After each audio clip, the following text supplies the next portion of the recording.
नाही, भारतीय जनता पक्ष किंवा महाराष्ट्रामधले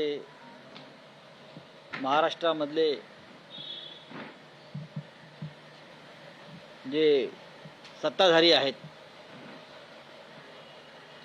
त्यांच्या सोयीच्या तारखा, प्रधानमंत्र्यांच्या सोयीच्या तारखा, गृहमंत्र्यांच्या सोयीच्या तारखा, मतदारांच्या किंवा राज्याच्या सोयीच्या तारखा हल्ली नसतात. त्याच्यामुळे अत्यंत घाईघाईनं या निवडणुका आता घेतल्या जात आहेत. 23 तारखेला मतमोजणी आहे, 26 तारखेपर्यंत विधानसभेची मुदत आहे. इतर राज्यात तसं झालं नाही. हरियाणा आणि जम्मू काश्मीरबरोबर या निवडणुका घेता आल्या असत्या, पण घेतल्या नाहीत. तरी पण 26 तारखेला नवीन सरकार स्थापन होईल आणि ते सरकार महाविकास आघाडीचंच असेल ह्याबाबत आमच्या मनात कोणतीही शंका नाही. सरकार आम्हीच स्थापन करणार. राऊत साहेब, जागा वाटपाचं सूत्र महाविकास आघाडी असेल किंवा महायुती असेल असं अंतिम टप्प्यात असताना महायुतीतल्या बाबतीतलं एक बातमी समोर येते की अमित शहा यांनी मुख्यमंत्र्यांना त्यांच्या मुख्यमंत्री पदासाठी भाजपच्या नेत्यांनी त्याग केल्याची आठवण करून दिलेली आहे. जागा वाटपातही या गोष्टीचा विचार करावा असं त्यांनी सांगितलं. एक लक्षात घ्या, अमित शहानी कोणताही त्याग किंवा भाजपानं कोणताही त्याग केलेला नाही. अमित शहाना महाराष्ट्रावर सूड घ्यायचा होता. अमित शहाना शिवसेना तोडायची होती. महाराष्ट्राच्या स्वाभिमानावरती हल्ला करायचा होता. त्यासाठी त्यांनी शिंदे आणि त्यांच्या लोकांचा वापर करून घेतला. भारतीय जनता पक्षाला किंवा त्यांच्या नेत्यांना त्याग, बलिदान हे शब्द अजिबात शोभत नाही. त्या शब्दांचा अपमान आहे हा. त्याग आणि बलिदान वगैरे बोलणं या लोकांनी, त्यांना महाराष्ट्र कमजोर करायचा होता. आणि महाराष्ट्र कमजोर करण्यासाठी शरद पवार आणि माननीय उद्धव ठाकरे यांचे पक्ष, जे प्रादेशिक अस्मितेचे पक्ष आहेत, ते तोडणं, आणि त्यासाठी त्यांनी आपल्या लोकांना काही दिवस जुळवून घ्यायला सांगितलं. याला त्याग म्हणत नाही, याला स्वार्थ म्हणतात. आणि त्या माध्यमातून त्याने जी महाराष्ट्राची लूट केली त्याला काय त्याग म्हणणार नाही. बावनकुळे असं म्हणतात की त्याग समजूनच मोठेपणा जागा वाटपात दाखवा. बावनकुळ्यांचा त्याग आम्ही पाहिला. 50 लाखाची जमीन त्यांना, 50 कोटीची जमीन त्यांना जी कवडीमोल भावात सरकारकडून त्यांनी जी ओरबडलेली आहे, हा त्याग आहे का? मी जे म्हणतोय की ह्यांना त्याग आणि बलिदान वगैरे शब्द जे आहेत हे यांच्या तोंडी शोभत नाही. प्रेशराईज केलं जात आहे कुठेतरी. हे पहा, मी मागेही म्हणालेलो आहे, शिंदेंचा खेळ या निवडणुकीत भाजपच संपवेल. शिंदे, अजित पवार यांचा जो खेळ आहे, भारतीय जनता पक्ष मदारी आहे. भारतीय जनता पक्ष मदारी आहे आणि ही सगळी माकडं आहेत. या माकडांना आपल्या तालावर नाचवणार आणि या माकडांना सोडून देणार. राऊत साहेब, आता निवडणुकांच्या तारखा घोषित झाल्या आहेत. हा प्रश्न खरं म्हणजे दोन्ही गटाला आहे की महायुती आणि मग महाविकास आघाडी. आता तरी काही सूत्र किंवा जागा वाटप कधी, फॉर्म्युला कधी जाहीर होणार हे ऑफिशियली कळवलं जाणार आहे का? हो, कळवेल ना. का नाही कळवलं जाणार? कोण कुठे लढतं हे तुम्हाला कळेलच ना. 288 मतदारसंघामध्ये जेव्हा उमेदवारी अर्ज भरले जातील तेव्हा तुम्हाला सगळ्यांना कळणार आहे की कोण कुठे, कसं, कोणत्या पक्षाचे, कोणत्या चिन्हावर लढले जात आहेत. आज आणि उद्या 2 दिवस बैठकाचं सत्र चालू राहील, आज आणि उद्या. आणि या 2 दिवसामध्ये बरंचसं चित्र स्पष्ट झालेलं असेल. जागा वाटपासंदर्भामध्ये ताबडतोब हालचाली व्हाव्यात असं आम्हाला तिन्ही पक्षांना वाटतं आहे. माननीय शरद पवार साहेबांचा आग्रह आहे, माननीय उद्धव ठाकरे साहेबांचा आग्रह आहे, काँग्रेसच्या सगळ्या नेत्यांचा सुद्धा आता आग्रह आहे की आपण आता वेगानं काम केलं पाहिजे 2 दिवसामध्ये, आणि ते काम लवकरच आम्ही हातावेगळं करू. नक्की होईल, नक्की होईल.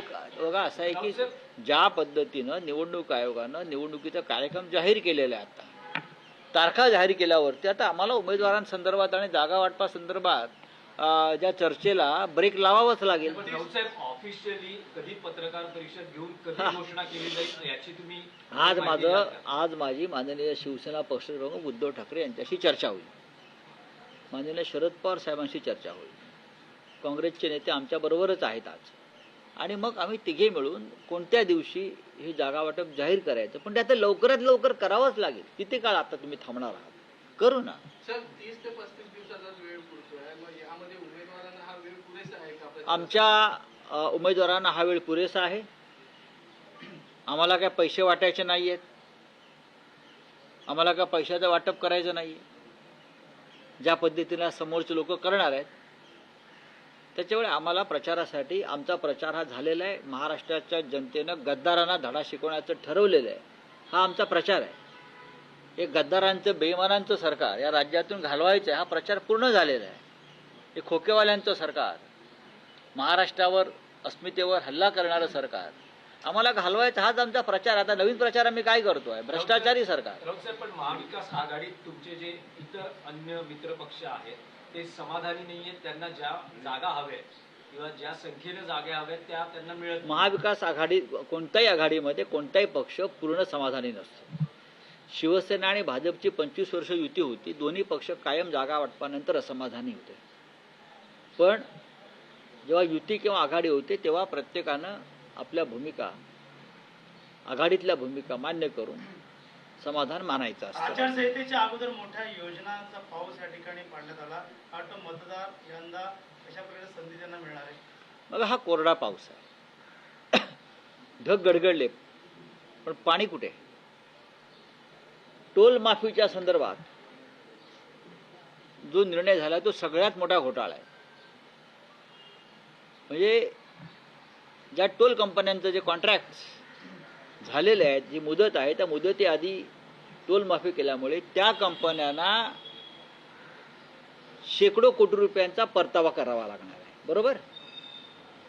त्यातले 50% हे मिंधे, भाजपा आणि राष्ट्रवादी अजित पवारांची यांच्या वाट्याला जाणार आहेत निवडणुकीसाठी.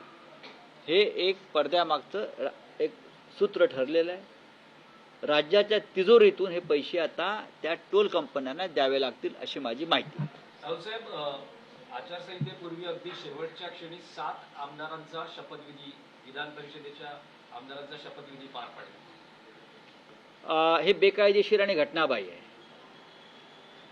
देवेंद्र फडणवीस घरघर संविधानचा नारा देऊन एक कार्यक्रम राबवत आहेत, पण त्यांच्या सरकारनं हायकोर्टामध्ये, सुप्रीम कोर्टामध्ये याचिका असताना या संदर्भात घाईघाईनं आचारसंहिता जाहीर व्हायच्या 5 तास आधी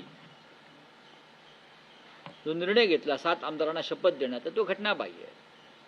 मुळात पहिली यादी राजभवनामध्ये प्रलंबित आहे, ठाकरे सरकारने पाठवलेली, आणि दुसरी यादी तुम्ही घाईघाईनं पाठवता.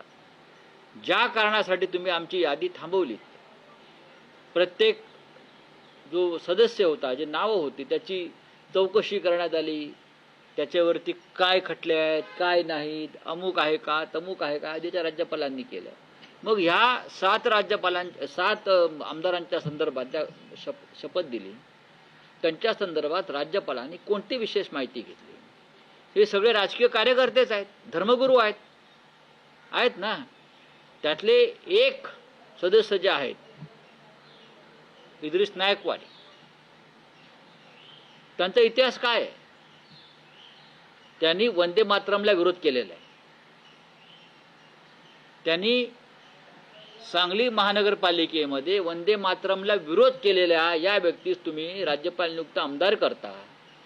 कुठे गेले तुमचा तो हिंदूंचा गब्बर? हा, तो हिंदूंचा गब्बर कुठे आहे? जो मी हिंदू का गब्बर ढब्बर. हा, कुठे देवेंद्र फडणवीस हिंदुत्वाची भाषा करतात सगळे? वंदे मातरमला विरोध करणाऱ्या एका व्यक्तीला तुम्ही राज्यपाल नियुक्त आमदार करता आणि त्याच्या मांडीला लावून बसता. भंपक लोक. ह्याच माणसानं एका हिंदुत्ववादी संघटनेच्या कार्यालयावरती हल्ला केला होता या नायकवाडींनी. तपासा पोलीस रेकॉर्ड. आणि तुम्ही राज्यपाल नियुक्त आमदारांच्या यादीत त्यांचं नाव हे देवेंद्र फडणवीस वगैरे पाठवतात. हा, हिंदुत्ववादी स्वतःला म्हणवणारे वंदे मातरमला विरोध करणाऱ्यांना तुम्ही आमदार केलाय. काय तुमची नियत आणि नीती आहे मला सांगा. असे हे लोक तुम्ही राज्यपाल नियुक्त आमदार करता. अजूनसुद्धा जे 6 आहेत त्यांच्यासुद्धा कुंडल्या आम्ही काढू शकतो. पण वंदे मातरमला विरोध करणाऱ्या एका व्यक्तीला तुम्ही आमदार केलेलं आहे महाराष्ट्राला मला सांगायचं आहे. तुम्हाला हिंदुत्व आणि राष्ट्रभक्तीवरती आता पिपाण्या वाजवायची अधिकार नाही. जे आहेत ना टिळे लावून फिरतात ना हिंदुत्वावर बोलायला, वंदे मातरमच्या घोषणा देत, करा विरोध, करा मागणी त्याला मागे बोलवण्याची, तर तुम्ही खरे हिंदूंच्या अवलाद आहात. चला, थँक्यू. एक महत्त्वाचा प्रश्न आहे की या सरकारच्या कार्यकाळात आमदारांच्या अपात्रतेबाबतीत सर्वोच्च न्यायालयात निकाल होऊ शकला नाही. तो होणारही नव्हता. याचे कारण आहे की सर्वोच्च न्यायालयावरती कमालीचा दबाव, इतरही अनेक गोष्टी असू शकतात. निवडणुका जाहीर झाल्या तरी अपात्रतेच्या संदर्भात जर न्यायालय निर्णय घेणार नसेल तर न्यायालयानं घटनाबाह्य सरकारलाच आपलं समर्थन दिल्यासारखं दिसतंय. सर्वोच्च न्यायालयामध्ये संविधानाचं रक्षण करण्याची जबाबदारी आहे. पण संविधान विरोधी एक सरकार सर्वोच्च न्यायालयाचे सरन्यायाधीश चालवू देतात आणि आम्हाला तारखांवर तारखा देतात.